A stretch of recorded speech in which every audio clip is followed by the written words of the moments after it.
It also comes with lots of opportunities for meet and greets, eating and drinking. Now, how do you overcome the temptations of overindulgence?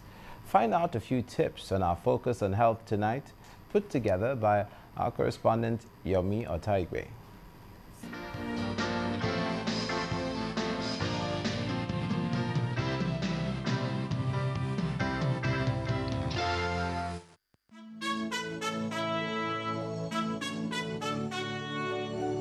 A well-decorated environment with music to complement the mood. It's here again. Christmas, the season of love and sharing. And after Christmas comes the new year. Indeed, the holiday season is about family, fun, and food. Yes, food.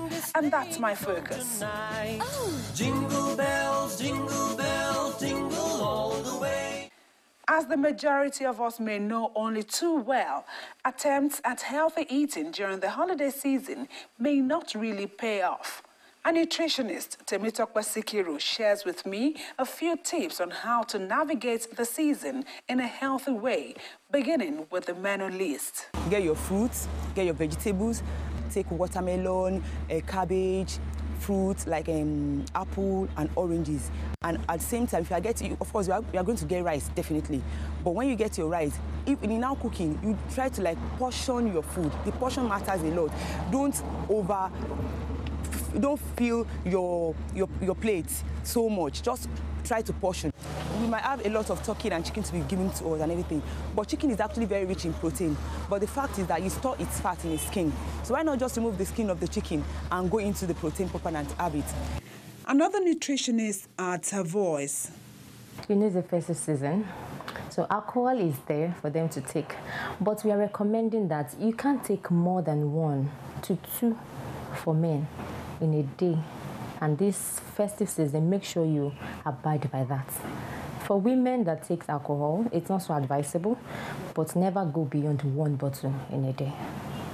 It's not hard to understand why people fall into the trap of overindulgence during festive seasons.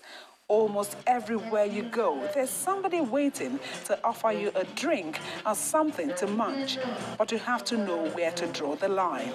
By the time you go to house A, you take something, house B, picking it all around, and lead to indigestion because you won't allow one to digest before you take the other one.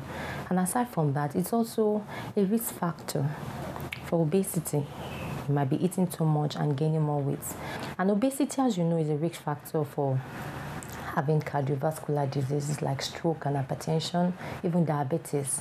So it might be that you enjoy the festive season, but you are setting a background for other diseases to come around. So we need to be very careful. For people who are on medication, the diabetic patient and the hypertensive patient, I'm sure that the diabetic patient, they're always in place on DM diet. Hypertensive patient, they're already on low salt diet. Now, just for them to continue with their diet, as in diet modification, but at the same time, just for them to have a fun of this season, they should still continue to take their medication. At the same time, now, spice up their food a bit with vegetables. Food and drinks will always be a major part of the holiday season, and there's certainly nothing wrong in that. What to watch out for is overindulgence and its likely negative after effects. Funmi Ijiwola reporting for Channels Television News.